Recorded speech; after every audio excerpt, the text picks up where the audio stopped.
Hello hello hello podcast का आप में स्वागत है। और आज हमारे साथ यहाँ पे हमारे गेस्ट्स हैं काफ़ी सारे जो अपने अपने हॉरर इंसिडेंट बताएंगे। तो चलिए आप शुरुआत करते हैं। आप मिस्टर प्रियांशु से। तो कैसे मिस्टर प्रियांशु आप? ठीक है, आप बताइए। आपको यहाँ आने में कोई प्रॉब्लम तो नहीं हुई? प्रॉब्लम तो बहुत हुई, लेकिन कोई बात नहीं, दर्शकों ठीक है हाँ, दर्शकों के लिए इतना काफ़ी है। चलिए आप बताइए, आपको कोई हॉरर इंसिडेंट जो आपके साथ हुआ हो? हॉरर इंसिडेंट तो बहुत हुए, लेकिन जो मेरा सबसे यादगार रहा है वो था एक मेरा बचपन का हॉरर इंसिडेंट। जब मैं होऊंगा लगभग 6-7 साल का और होऊंगा मैं शायद से फर्स्ट या सेकेंड स्टैंडर्ड में। तो ये बात है मेरे गांव की, जब एक बार रात को सब तो लगभग सो ही गए थे, लेकिन रात के 2:30 बज रहे थे और मुझे अचानक से वॉशरूम जाना था। और हमारे गांव में वॉशरूम था नहीं, तो हमें घर के पीछे वाले उसमें जाना पड़ता था, जो वॉशरूम अलग बना रखा है। तो सबसे पहले तो मैंने घर की चाबियाँ ली और चाबी उठा के गेट खोला और फिर पहुंच गया वॉशरूम में। वॉशरूम का गेट खोलने के बाद फिर जब मैं वॉशरूम गया तो मुझे याद आया कि रात में तो पानी की सप्लाई आती ही नहीं वहाँ पे, रात में क्या दिन में भी नहीं आती, और पानी मुझे हैंड पंप से खुद भरना पड़ के ले जाना पड़ता था। लेकिन मेरा प्रेशर इतना तेज। और रात के कितने बज रहे होंगे? रात के लगभग 2:30 बज रहे होंगे। ना कोई जगह था, ना कोई आवाज़ आ रही थी उस टाइम, खाली कुत्ते आसपास इधर उधर घूम रहे थे जो मुझ पर भौंक रहे थे। फिर क्या कहते हैं, फिर याद आया मुझे कि मैं तो पानी लेके नहीं गया। फिर मैं वहीं से चिल्लाने लगा, अपने घर वालों को आवाज़ देने लगा कि क्या पता कोई मेरी चीख की पुकार सुन के आ जाए मुझे पानी दे। जी फिर क्या कहते हैं, फिर अचानक से ऐसे ही 10-15 मिनट हुए, फिर अचानक से एकदम सब शांत हो गया। जैसे ही मैं चुप हुआ सब शांत सा हो गया, और फिर अचानक से किसी के आने की आवाज़ आने लगी, जैसे गीली घास पे कोई चल रहा हो, छप छप छप। फिर मैं चिल्लाता रहा कौन है, लेकिन कोई भी सामने से जवाब नहीं दे रहा था, जिससे मुझे पता चले कि हाँ सामने कोई है भी कि या नहीं है। बस आवाज़ बहुत ज़ोर ज़ोर से आ रही थी। फिर धीरे धीरे ऐसा लगा कि वो मेरे करीब आने लगा। फिर मैं तो डर गया, मैं बच्चा था, मैं डर गया, मुझे लगा मैं वहाँ से भाग जाऊँ, लेकिन फिर मैं इतना डर गया था मैं वहाँ से खड़ा ही नहीं हो पा रहा था। फिर जब बगल वाले पे मैंने झाँका तो वहाँ पे एक आदमी की परछाई तो दिख रही थी, लेकिन उसकी शैडो नहीं थी। हाँ, मतलब आदमी सामने से, मतलब उसके पीछे से लाइट फ्लैश हो रही थी, तो उसकी बॉडी की वो दिख रही थी, लेकिन उसका कोई शैडो नहीं था जो नीचे बनना चाहिए। तो आपने उसे कॉल आउट नहीं किया कि वो है कौन? ऐसा कुछ मैंने रात भर चिल्लाता रहा कि कौन है कौन है कौन है। फिर ऐसी थोड़ी देर बाद जैसे ही मैंने आँख बंद करी, फिर मैंने आँख खोली तो अचानक से वो परछाई गायब हो गई। फिर मेरे घर से मेरे चाचा की आवाज़ आई, फिर उन्होंने पानी दिया, फिर मैं धो के गया। जब आपने उनसे पूछा, बोला इस इंसिडेंट के बारे में कि वो आदमी कौन था, तो आपको क्या हुआ? जब मैंने सब घर वालों को बताया कि उसका मतलब ऐसा स्ट्रक्चर था बॉडी का, तो कह रहे हैं कि रात में ऐसे ही घूमते रहते हैं, क्योंकि हमारे घर के पीछे एक पीपल का पेड़ है। तो कहते हैं जिन भी लोगों की डेथ होती है वो ज़्यादातर 30 दिनों के लिए या 1.5 महीने के लिए उसी पीपल के पेड़ पे वास करते हैं, ऐसा उनका मानना है। तो लेकिन मैं तो सोचूंगा कि या तो वो कोई चोर था या तो वो कोई आत्मा।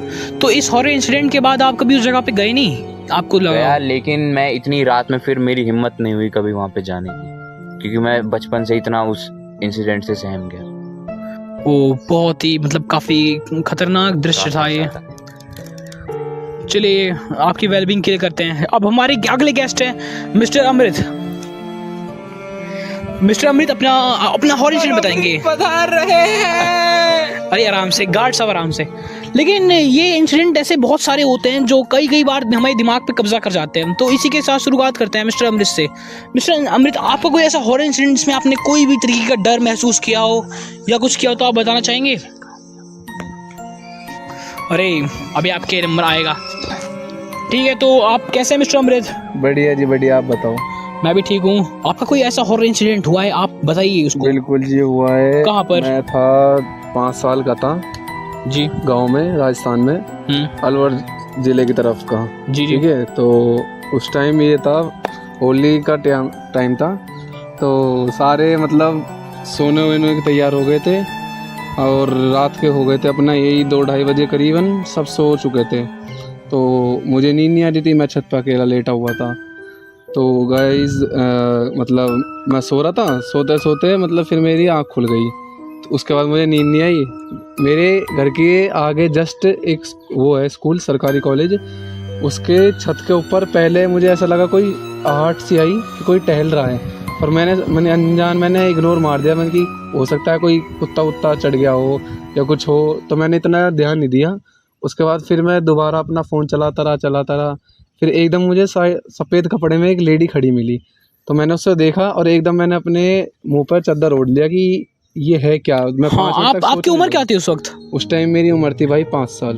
मोबाइल चलाते पूरी रात। हाँ भाई, उस टाइम घर पे कौन, गांव में कौन देखता है भाई, गांव में सबके पास होता है। तो वो कॉलेज काफी समय से बंद था नहीं, चलता है, उसमें अभी भी पढ़ाई चलती है। ऐसा नहीं है कि कॉलेज बंद है, उसमें अभी भी पढ़ाई चलती है। और वहाँ के अच्छा। गांव के लोग बताते भी है कि हाँ, इसमें किसी लड़की ने आत्महत्या करी थी। तो और रात के टाइम अजीब अजीब हरकत होती है, चलने की आहट आती हैं, पायलें बजती हैं, तो सोचकर थोड़ा डर लगता है। शुरुआत में आपको लगा होगा कि ये ऐसे क्या बातें भाई करते साहब, हैं। हिम्मत नहीं पड़ी दोबारा देखने की।